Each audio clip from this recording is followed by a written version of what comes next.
Investissement met les points sur les i. Olivier Delamarche qui vient de nous rejoindre. Bonjour Olivier. Associé, gérant chez Platinium Gestion. Réaction, 3603 points hier soir, nouveau plus haut de l'année pour le CAC 40. Votre sentiment ? Je suis dans la même humeur, on va dire, que le précédent intervenant qui était là sur ce plateau il y a 2 minutes. Pierre Sabatier. On a la même analyse des choses. Aujourd'hui, le marché, il a envie de son cadeau de Noël. Alors, vous avez des gérants qui ont jamais compris grand-chose, donc qui comprendront toujours rien, et qui continuent à marcher tel un petit automate, en dépit de tout ce qu'on peut lui annoncer de fondamental et qui est pas bon. On parle du Japon, l'Europe c'est pareil. Alors on a joué... Ça veut dire que le marché, ou certains intervenants du marché, et on voit dans les volumes qu'il ne faut pas être forcément bien nombreux en ce moment, certains intervenants de marché n'acceptent de voir, ou de nous prendre en compte en tout cas, que les bonnes nouvelles. Ils vont pas scier la branche sur laquelle ils sont assis, donc ça leur fait une année de répit, l'année 2012, qui va leur permettre de tenir encore quelques mois et d'avoir encore un salaire quelques mois. C'est tout, ça va pas plus loin que ça. Vous comprenez bien qu'on peut pas en permanence, pendant tout au long d'une année où il s'est passé quand même des catastrophes incroyable, une succession de catastrophes incroyables, et que aujourd'hui, plus les mauvaises nouvelles tombent, plus le marché monte, en se disant ok, on verra ça l'année prochaine. C'est ridicule. Si on essaie de faire la balance pour illustrer, ça n'a plus rien à marcher. Si on essaie de faire la balance pour illustrer le propos, les bonnes nouvelles, les mauvaises nouvelles, qu'est-ce qu'on met en... Mais tout est pris bien, de toute façon, parce que si c'est une mauvaise nouvelle, on va vous dire, oui, mais comme c'est une mauvaise nouvelle, ça veut dire que les banquiers centraux vont être là pour donner un petit peu de jus. L'ISM hier, par exemple, l'ISM manufacturier. Moi, je croyais, on m'avait dit, certains stratégistes, économistes avaient dit qu'on était en plein dans la réindustrialisation des États-Unis. C'est marrant, l'ISM manufacturier n'a pas l'air de le croire. On est toujours dans cette période où on dit, ok, il y a une bonne nouvelle, c'est bien, c'est une bonne nouvelle, donc on va monter. Et puis il y a une mauvaise nouvelle, c'est bien aussi, parce que QE4, QE5, QE6, QE7, QE illimité, on imprime, donc on va venir nous sauver, on va venir nous donner des sous, on va pouvoir continuer à jouer. Donc on est toujours dans ce marché de flux, en fait, qui n'est plus un marché fondamental, parce qu'on est bien très très loin d'être connecté aux fondamentaux aujourd'hui, et donc on continue avec...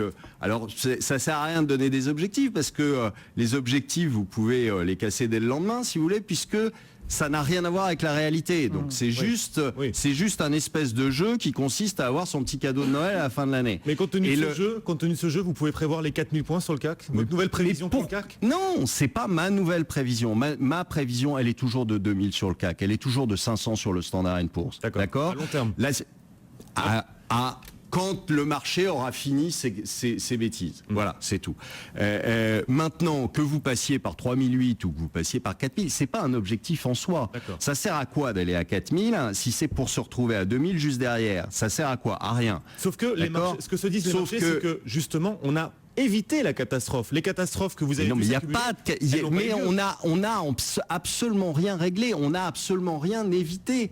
On continue à distribuer de l'argent à des gens qui ne nous le rendront pas.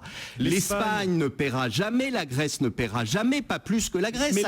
On en est au 5e plan. Les taux espagnols se détendent sans qu'on lui donne de l'argent. Mais les taux espagnols se détendent, ils vont se retendre à la première occasion. Pour la bonne et simple raison que rien n'est réglé en Espagne. On vous fait croire qu'avec 40 milliards, ça y est, c'est fini, la vie est belle, les banques espagnoles sont sauvées. Je vous ai dit dès le départ, ça coûtera 400 milliards.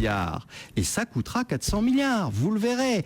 On va faire un premier plan, un deuxième plan, un troisième plan, un quatrième plan, exactement comme on l'a fait pour la Grèce. Quand on a commencé en Grèce, tout le monde vous disait... Ah mais c'est le dernier, ça y est, la Grèce est sauvée. Ah oui, mais sauf que la Grèce n'était pas sauvée. On en a eu 4 derrière, 5 derrière. L'Espagne, ça sera exactement la même chose. D'accord ? On commence par 40 milliards, on en aura 100 derrière, on en aura une deuxième tranche de 100 derrière, et ainsi de suite, jusqu'au moment où on va dire ah bah oui mais là ils peuvent plus rembourser. Qu'est-ce qu'on fait? Il n'y a quand même pas la même récession en Espagne qu'en Grèce. Enfin, c'est pas tout à fait la même chose. Mais c'est exactement la même chose. N'imaginez pas le contraire. Aujourd'hui, en Espagne, c'est terrible ce qui se passe.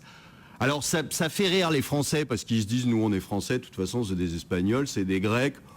Ça n'a pas grand-chose à voir avec nous. Vous inquiétez pas, on va y arriver en France. Ça veut dire que le retour sur Terre ou sous Terre, après la lévitation des marchés, c'est pour quand?